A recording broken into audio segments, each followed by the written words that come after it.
શું તું પણ ધોરણ 10 માં છે ને આવનારા 15 દિવસ પછીની એકમ કસોટીની ચિંતા કરી રહ્યો છે? સર, એકમ કસોટીની અંદર માર્ક્સ કઈ રીતે લાવવા, 25 માંથી 25 લાવવા માટે શું સ્ટ્રેટેજી યુઝ કરવી, કયા સબ્જેક્ટને કેટલો સમય આપવો? સર, અમે હજી તૈયારી શરૂ નથી કરી. શું હવે 25 માંથી 25 આવે? તો જી હા મારા વાલા મિત્રો, આ બધા જ પ્રશ્નોનો જવાબ તને આજના આ વિડીયોમાંથી મળવાનો છે. સર, 15 દિવસમાં 25 માંથી 25 લાવવા માટેનું બ્રહ્માસ્ત્ર આ વિડીયોમાં તને મળવાનું છે.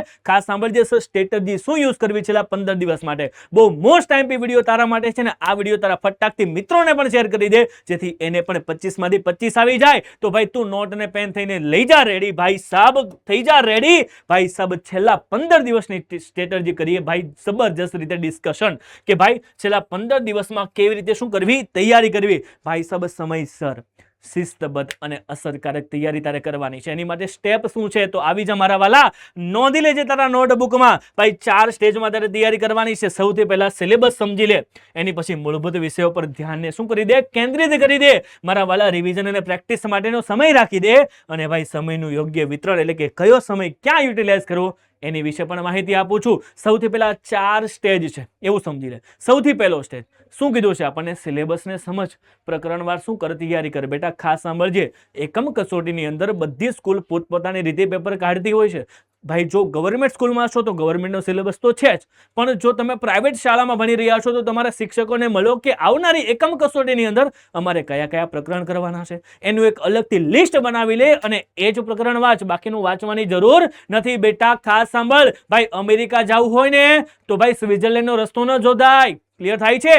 ભાઈ અમેરિકા જવું હોય તો અમેરિકાના રસ્તા પર ચાલવું પડે, સ્વિટ્ઝરલેન્ડ જવું હોય તો એના રસ્તા પર ચાલવું પડે. એટલે ભાઈ જે જગ્યાએ જવું છે એની વિશે દિશા નક્કી કરી લે, પ્રકરણ સમજી લે, કયા કયા પ્રકરણ તારા આવવાના છે. ક્લિયર છે?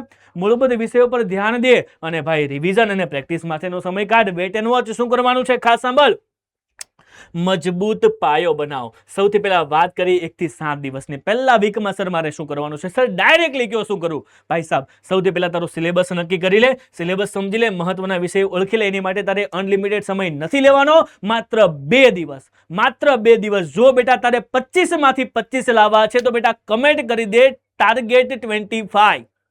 જો આ ટાર્ગેટ 25 તારે અચીવ કરવો હોય અને એના મોસ્ટ ટાઈમથી સવાલ પણ જોતા હોય તો તને મળી જશે, પણ તારે કમેન્ટ કરવી પડશે ટાર્ગેટ 25. ક્લિયર વસ્તુ છે? ખાસ સાંભળજે બેટા, ખાસ સાંભળજે બચ્ચા. 3 થી 5 દિવસ શું કરવાનું? ઊંડો અભ્યાસ. 2 થી 3 મુખ્ય વિષયો વાંચી લે, પોતાની નોંધને શું બનાવી દે, ક્રિએટ બનાવી લે. અને બેટા તારે જો તારી પોતાની નોટ્સ ન હોય, હજી સુધી ન બનાવી હોય તો PW ગુજરાતીના 8, 9, 10 માં તારા મોટા ભાઈએ તારા માટે નોટ્સ બનાવી દીધી છે. તને ક્યાં મળી જશે?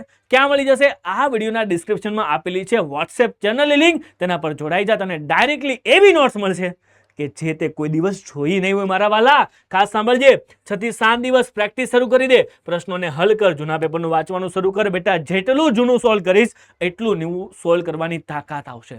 જેટલું જૂનું તું સોલ્વ કરી લઈશ ને એટલું જૂનું સોલ્વ કરવાની, મતલબ નવું સોલ્વ કરવાની શું આવશે? તાકાત આવશે. ક્લિયર? ભાઈ revision revision revision. Clear? Done. 8 થી 10 દિવસ ઝડપી રિવિઝન, ફાસ્ટ. અનલિમિટેડ ટાઈમ નથી, માત્ર 15 જ દિવસ. ક્લિયર છે? ડન. ટાર્ગેટ 25 દિવસ.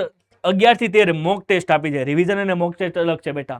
2 દિવસમાં બધા સબ્જેક્ટનું રિવિઝન થઈ જાય પછી તારે 25 માર્કની ટેસ્ટ આપવાની શું કરવાનું શરૂ કરવાનું છે. એ ટેસ્ટની અંદર તારે પર્ટિક્યુલર ટાઈમની અંદર શું તારા પૂરા માર્ક્સ કવર થઈ જાય છે એ ચેક કરવાનું છે. ભૂલ તારે જો એમાં લાગે છે કે હજી ભૂલ પડે છે, પાછું રીપેપર આપ. ક્લિયર થાય છે? પણ યાદ રાખજે, શિસ્ત બધો ભાઈ શિસ્તબદ્ધ, મને કોઈ જોતું નથી એવો મગજમાંથી ખ્યાલ કાઢીને બેટા પેપર પર પૂરું ફોકસ કરીને લખજે. ક્લિયર છે? દિવસ નંબર 14 અંતિમ સંકલન, મહત્વના ફોર્મ્યુલા અને મુખ્ય મુદ્દા પર શું આપી દે મારા વાલા? ધ્યાન આપી દે. આના પર ધ્યાન આપી દીધું તો તારી સ્ટ્રેટેજી થઈ જશે પાવરફુલ. ક્લિયર છે મારા વાલા? ડન છે. મને છેલ્લો હવે તૈયારી નહીં, હવે બેટા આત્મવિશ્વાસ જરૂરી છે.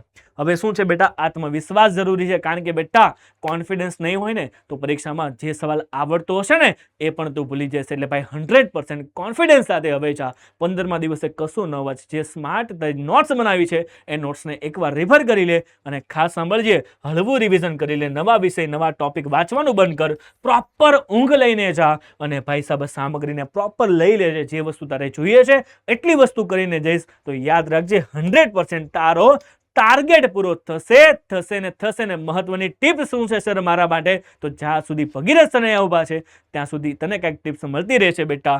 સમયનું કોષ્ટક દરરોજ નિશ્ચિત અભ્યાસ કેટલો કર્યો, કેટલો કરવાનો તો કેટલો કર્યો એનું એક ટેબલ બનાવી લે. ક્લિયર છે? નિયમિત વિરામ, લાંબા સમય પછી ટૂંકો વિરામ લે. ટૂંકો એટલે 2 થી 3 મિનિટનો, ટૂંકો વિરામ 25 મિનિટનો ન હોય. ક્લિયર છે? સ્વસ્થ શરીર, સ્વસ્થ આહાર અને પૂરતી ઊંઘ લે. બહારનું ફાસ્ટ ફૂડ બંધ કરી દે. અને ભાઈ સાહેબ વિક્ષેપથી અંતર, મારા વાલા તને જે ડિસ્ટ્રેક્ટ કરી રહ્યા છે એનાથી અત્યારે દૂર રહેજે થોડો. ક્લિયર થાય છે બચ્ચા? ક્લીન છે મારા વાલા? ક્લીન એન્ડ ક્લિયર હોય તો ભાઈ કહી દો ડન. અને ટાર્ગેટ 25 જો અચીવ કરવાની તાકાત રાખતા હોય એવા મારા ગુજરાતના જળ હલતા જ્વાળામુખીઓ તો કમેન્ટ કરી દેજે ટાર્ગેટ 25. આગળ વધવા માટે અને સફળતા માટે તારા માટે યાદ રાખજે, તારો મોટો ભાઈને તારી જે જરૂર પડે, સિમ્પલ વસ્તુ છે, તો એની માટે અહીંયા હું બેઠો છું. ટાર્ગેટ 25 યાદ રાખજો બેટા. તમારી મહેનત તમને સફળતા તરફ 100% લઈ જશે. કેવી લાગી સ્ટ્રેટેજી એનો પણ કમેન્ટ કરી દેજે. તો બસ બેટા આજના વિડીયો માટે એટલું જ રાખીએ. Enough four today. Have a great day. જય હિન્દ, જય ગરવી ગુજરાત.